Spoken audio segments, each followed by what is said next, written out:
It wasn't supposed to be just another fighter jet. It was supposed to be the fighter jet, the one platform that would do everything for everyone. One airframe to rule air dominance, ground support, reconnaissance, and naval strike. One cockpit for Air Force, Navy, and Marine Corps pilots. One supply chain, one training ecosystem, one warplane to standardize an entire generation of Western air power. The F-35 didn't begin as an aircraft. It began as an ambition so vast that it risked collapsing under its own weight. And yet, it flew. The year was 1993. The Cold War was over. The United States had just emerged as the sole superpower, but it faced a different kind of challenge. Budgetary constraints, aging fleets, and a looming shift in the nature of warfare. Legacy platforms like the F-16, A-10, AV-8B, and FA-18 were showing their age. Maintaining multiple aircraft with different engines, avionics, and airframes across the services was proving inefficient and costly. What the Pentagon wanted wasn't just a new jet, it wanted to consolidate, to reduce the logistical, operational, and fiscal chaos of running a fragmented air force. What do you think will replace the F-35 in the next generation of air dominance? If you're fascinated by cutting-edge aviation and want to follow the future of air combat, make sure to subscribe and join us for the next chapter. Thus was born the Joint Strike Fighter program, a competition not to build one jet, but a family of jets based on a common core design. The program's mission was as ambitious as it was unprecedented. Create a stealth fighter with multi-role capabilities, capable of operating from conventional runways, short and improvised fields, and aircraft carriers, while also being cost-effective enough to be produced in the thousands and exported to allied nations. It had to replace multiple aircraft across multiple branches and maintain superiority against future threats that had yet to materialize. To achieve this, the Pentagon launched a concept demonstration phase where two aerospace giants, Boeing and Lockheed Martin, would develop flying prototypes. Boeing produced the X-32, a design that emphasized simplicity and lift, while Lockheed Martin created the sleeker, more aerodynamically advanced X-35. Both designs were tested in late 2000, and by October of that year, the winner was declared. Lockheed Martin's X-35, with its innovative shaft-driven lift fan system and superior performance envelope, secured the contract. It would soon be designated the F-35 Lightning II. From the very beginning, the F-35 was not just about American air power. It was designed as a global program. Allied countries, including the United Kingdom, Italy, the Netherlands, Australia, Canada, Denmark, Norway, and later Israel, Japan, and South Korea, became stakeholders in the development. This wasn't just about shared production, it was about shared doctrine. A NATO pilot in Europe could one day fly a mission with an American squadron in the Pacific, all from inside a cockpit built to the same specs, flying a jet that saw and communicated the same way. But with that vision came complexity. The program had to create 3 variants of the same jet: the F-35A for conventional runways, used by the Air Force, the F-35B for short takeoff and vertical landing, used by the Marine Corps and Royal Navy, and the F-35C for carrier-based operations, used by the Navy. Each version had to accommodate different landing gear, structural reinforcements, propulsion arrangements, and mission systems, and yet remain 80% common in parts and design. The F-35A would replace the F-16 and A-10. The F-35B would replace the AV-8B Harrier, and the F-35C would replace aging FA-18 Hornets. That meant the aircraft had to do more than fly. It had to survive brutal carrier landings, perform close air support in harsh environments, and conduct deep strike missions in heavily contested airspace, all while maintaining stealth, advanced sensors, and networked combat capability. The stakes were enormous. By the early 2000s, the program had become the largest and most expensive military aircraft project in history. With hundreds of billions of dollars on the line and the reputations of multiple nations tied to its success, the pressure was immense. Development would be long, complicated, and, as history would show, far from smooth.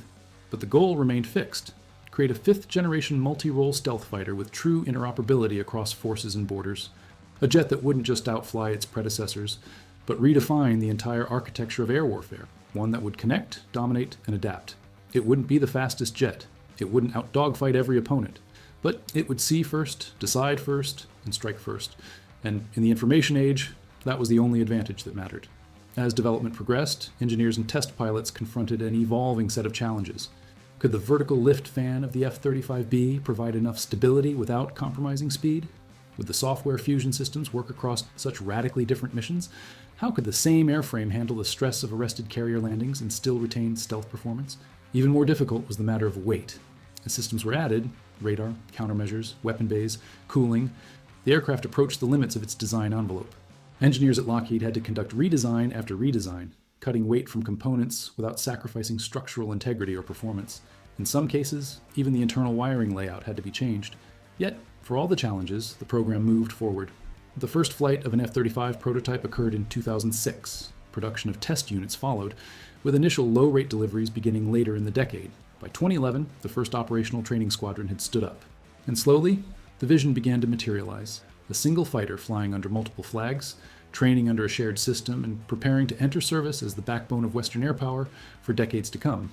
But what no one realized at the time was just how different this aircraft would be. Not just in shape or speed, but in how it fought.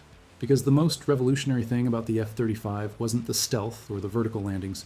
It was what the jet could see, what it could share, and how it could change the battlefield before even firing a shot.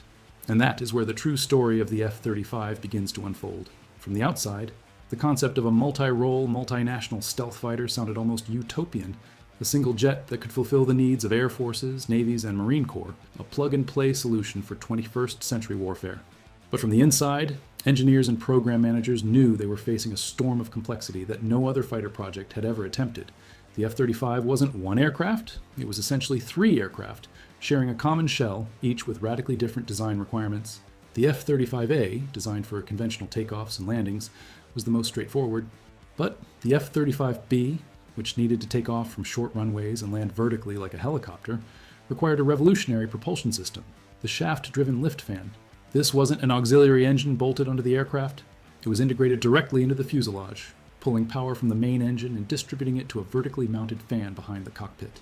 It had to be stable, responsive, and powerful enough to lift a 15-ton aircraft into a hover while maintaining stealth and center of gravity balance.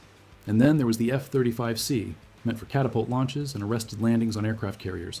It needed a beefed-up structure, enlarged wings, and reinforced landing gear, all while still fitting into the same airframe profile. Design compromises began stacking up. To accommodate the vertical lift fan, space was sacrificed inside the B variant. To reinforce the airframe for the C variant, weight had to increase. To preserve commonality across the 3 types, subsystems had to be compatible even when mission needs diverged. What started as an elegant unification effort quickly turned into a balancing act of trade-offs, redesigns, and urgent workarounds. Delays followed.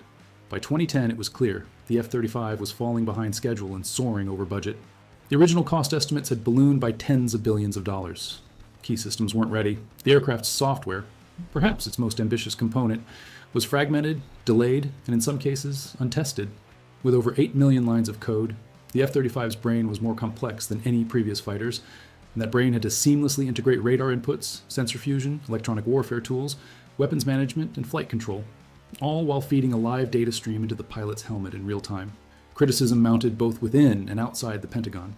Reports questioned the reliability of the lift fan, the maintainability of stealth coatings, the visibility from the cockpit, and even the aircraft's ability to dogfight.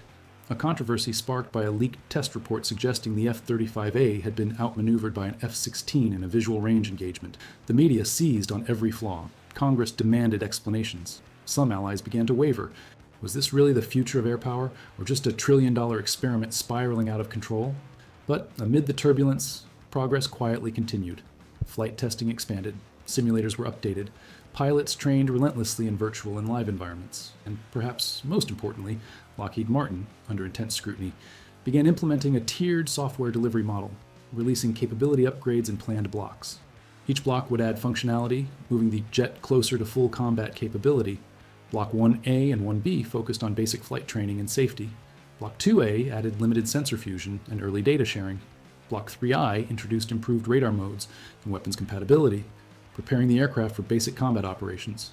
But it was Block 3F, finalized years later, that would finally unlock the F-35's full initial warfighting potential.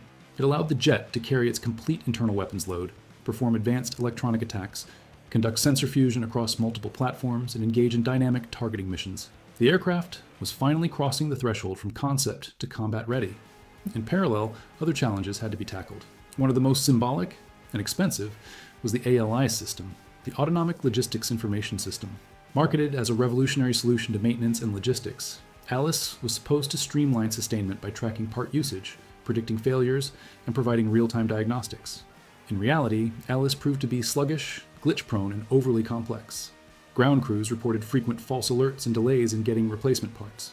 Eventually, the program admitted that ALICE had to be replaced, and it was. The newer Odin system, Operational Data Integrated Network, leaner and more flexible, began rolling out in the early 2020s. Meanwhile, the aircraft itself was proving its value in the real world. Despite the growing pains, test pilots and mission commanders began recognizing something different in the F-35. In joint training exercises, the Lightning II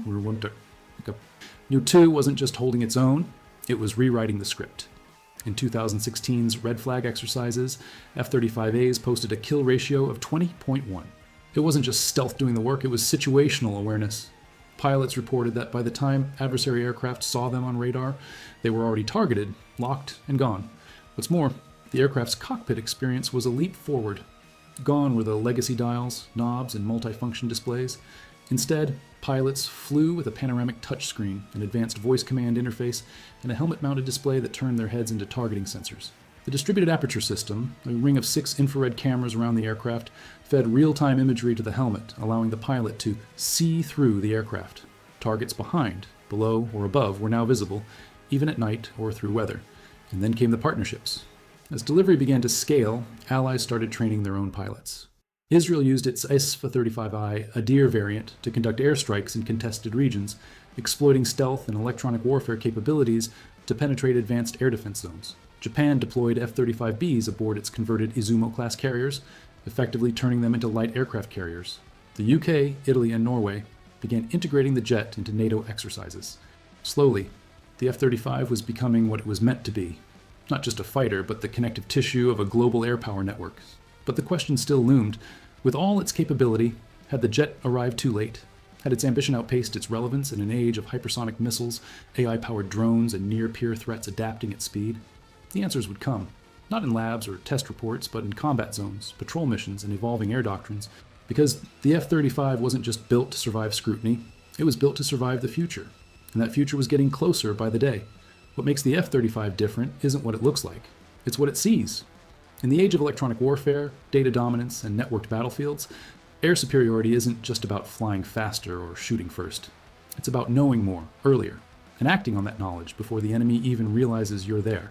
The F-35 wasn't built to be invisible, it was built to be omniscient. At the core of this vision is the concept of sensor fusion, the integration of multiple onboard systems into a single seamless stream of real-time tactical awareness. Traditional fighters use radar, infrared, and radio in parallel, often requiring the pilot to manually manage inputs, interpret signals, and correlate threats. But the F-35 systems do that autonomously. It doesn't just present information. It understands the battle space and offers the pilot a synthetic picture of everything that matters and nothing that doesn't. Its main radar, the AN/APG-81, is an active electronically scanned array, AESA, system capable of long-range targeting, ground mapping, and electronic attack. It can track multiple air and ground targets simultaneously, shift frequencies on demand to avoid detection, and engage threats without revealing its presence. But the radar is just one node in a web of sensors. The Distributed Aperture System, DAS, made up of 6 infrared cameras mounted around the aircraft, provides spherical coverage, detecting incoming missiles, aircraft, or ground launches from any direction. The Electro-Optical Targeting System, EOTS, embedded under the nose, offers precision laser tracking and targeting. All of these inputs are processed not separately, but collectively. The result is what pilots call God's eye view. Inside the cockpit, there are no traditional heads-up displays. Instead, a massive touchscreen replaces dozens of analog instruments. But the true leap is the helmet. The F-35's HMDS, helmet-mounted display system, projects all relevant flight, sensor, and targeting data directly onto the pilot's visor. The pilot doesn't have to look at the screen. The aircraft follows their gaze. When the pilot turns their head, the helmet shows what's happening in that direction, including threats, friendlies, and target cues. With the help of DAS, the pilot can literally look through the floor of the aircraft and see what's below. It's not a metaphor. The system renders the outside world real-time, as if the jet were transparent. This immersion changes the pilot's role from operator to commander. Instead of manually flying and interpreting, the pilot becomes a tactical conductor, directing strikes, supporting ground forces, and coordinating other assets from the sky. In this way, the F-35 isn't just a sensor platform, it's a command and control node in the air, and it does all this while maintaining stealth. The F-35's shape, materials, and design features are optimized for low radar cross-section. Internal weapons bays hide missiles and bombs from detection. Engine nozzles and air inlets are carefully contoured to minimize infrared and radar signatures. Even the fasteners and panel lines are shaped and sealed to reflect energy away from enemy radars. While not as stealthy as the F-22 in certain bands, the F-35 is still virtually undetectable to legacy radar systems. especially when flying at low altitude or in jamming environments. In practice, this means the F-35 can penetrate enemy airspace, locate high-value targets, and engage or mark them without ever being seen. But its greatest strength isn't just in individual action, it's in cooperation. The F-35 is a digital bridge. Using the multifunction advanced data link, MADL, it connects securely with other F-35s, legacy aircraft, drones, ships, satellites, and even ground troops. Data from one jet is instantly shared with others in the formation, allowing for cooperative engagement. If one F-35 sees a threat, they all see it. If one locks on, another can fire. This data-centric approach means that even small numbers of F-35s can influence a large area of operations. In exercises, 2 F-35s have simulated controlling the targeting inputs for multiple fourth-generation fighters, effectively turning legacy aircraft into extensions of their sensors. In one instance, an F-35 detected a simulated SAM radar, transmitted its coordinates to a Navy destroyer via data link, and coordinated a real-time missile strike, all without breaking stealth. Such connectivity gives rise to the concept of distributed lethality. In future conflict scenarios, the F-35 may not need to fire a shot to change the battle. It may simply identify threats, share them with partners, and orchestrate coordinated responses that overwhelm adversary defenses. This is what makes the F-35 more than a jet. It's an architecture, a battlefield cloud, a force multiplier. But the systems come at a price. The computing power needed to run these networks is immense. The maintenance burden, keeping sensors calibrated, coatings intact, software updated, is intense. And the level of training required for pilots and technicians is far beyond what was needed for legacy platforms. Pilots now must master cyber systems, electronic warfare, network protocols, and real-time decision logic. The aircraft is powerful, but only in the hands of someone who understands the full spectrum of its capability. In nations like Israel, F-35s have already been used in real combat missions, striking targets deep inside heavily defended airspace, neutralizing radar sites, and returning without detection. In U.S. operations, the jet has supported missions over the Middle East, identifying and tracking threats before even entering contested zones. In Pacific deployments, the F-35's mere presence has altered regional calculations. Rivals know that they may never see it coming, and if they do, it might already be too late. Yet all this power raises a final question. If the F-35 sees everything, connects everything, and dominates without being seen, what happens when an adversary finally does find a way to counter it? That answer lies not in hardware, but in how the aircraft evolves. Because the F-35 is only as dominant as the systems it connects to, and those systems are already changing. The future of air dominance won't be decided by a dogfight. It won't be determined by the turn radius of a fighter jet or how many missiles it carries under its wings. It will be won in milliseconds, through data, networks, electronic deception, and the seamless integration of assets across air, land, sea, space, and cyberspace. In that reality, the F-35 is not the final answer, but it is the foundation. What sets the F-35 apart today isn't just what it can do, but how it's evolving. Unlike legacy aircraft locked into hardware limitations, the F-35 was built from day one to be software-defined. Its systems, sensors, weapons, and performance parameters are not fixed. They're updated block by block, patch by patch. In the digital age, an aircraft doesn't just age with time, it adapts with code. This modularity is key to its longevity. The current aircraft are entering what's known as Block 4, the most substantial upgrade phase since the jet's inception. Block 4 isn't just a tweak, it's a transformation. With this update, the F-35 gains new weapons compatibility, including the B-61 nuclear bomb, long-range cruise missiles, and hypersonic strike options.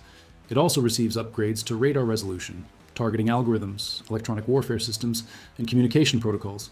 But perhaps more importantly, Block 4 lays the groundwork for AI-assisted operations. New onboard processors known as Technology Refresh 3, TR3, will enable real-time machine learning integration, meaning the jet can adapt tactics mid-mission based on changing battlefield conditions. This allows for predictive targeting, dynamic threat prioritization, and autonomous decision recommendations for the pilot, especially in multi-jet formations. It also opens the door for true manned-unmanned teaming. The F-35 will not operate alone in the next generation of warfare. Already, the U.S. Air Force is developing loyal wingman drones like the MQ-28 Ghostbat and Future Collaborative Combat Aircraft, CCA, that will fly alongside the F-35, controlled partially or entirely by the pilot. These drones can carry weapons, jam enemy radars, or even act as decoys. The F-35 becomes the command node, the brain, directing a fleet of unmanned assets from the sky, expanding its reach, survivability, and lethality without additional risk to human life. Meanwhile, the global footprint of the F-35 continues to expand. Over 900 units have been delivered across more than 17 countries. NATO now possesses a common fighter platform capable of joint operations, interchangeable parts, and unified logistics. In Europe, F-35s operate from Norway to Italy. In Asia, Japan has launched its own F-35 production line. South Korea and Singapore are training pilots. Australia flies F-35As as its primary frontline fighter. Even Switzerland, a traditionally neutral country, has joined the program, a testament to how central the jet has become to Western defense planning. This global proliferation changes the calculus of deterrence. In the past, deploying air power required basing agreements, tanker support, and regional air superiority. Today, with F-35 stationed across dozens of allied nations, the West can project stealth-enabled power rapidly, flexibly, and with minimal warning. A strike package can be assembled across borders without ever lighting up on enemy radar. And yet, even as it becomes the backbone of modern air forces, the F-35 continues to face skepticism. Critics point to its cost, with lifetime expenses projected in the trillions. Others question its value against emerging threats like hypersonic missiles, laser-based systems, or AI-enabled drone swarms. Some argue that stealth itself is becoming obsolete as radar technology improves and space-based tracking expands. But the answer isn't to abandon the F-35, it's to integrate it. Because the future of war isn't about one jet, one missile, or one technology. It's about convergence. And the F-35 is already there. It speaks to satellites. It relays to destroyers. It directs drones. It performs ISR, EW, CD, CAS, and CAP, all within the same mission, sometimes within the same hour. It bridges air forces and navies, shares data in contested zones, and makes every asset around it smarter, faster, and deadlier. When a tank battalion moves under its coverage, it moves with better intelligence. When a missile battery defends a city, it does so with earlier warning. The jet is not just a tool, it's a force amplifier. Perhaps the most telling sign of its strategic value is this. Nations that have it are building doctrines around it. Nations that don't are trying to build something that can counter it. Russia's Su-57 and China's J-20 are often called fifth-generation peers, but neither has matched the F-35 in terms of production scale, software integration, or operational deployment. In terms of real-world readiness, the Lightning II stands alone. And yet, it doesn't claim to be perfect. No aircraft is. What it offers is adaptability, survivability, vision, and a foundation for the sixth-generation systems that will follow. Because air power is not static. Threats evolve, technology accelerates, and the skies become more contested each year. But in that complexity, the F-35 remains a constant, a system that learns, connects, and redefines the battle space every time it flies. In the end, the story of the F-35 isn't just about engineering or geopolitics, it's about a shift from steel and smoke to code and connection, a shift where victory doesn't go to the loudest jet, but to the smartest network. And in that future, the F-35 is already home.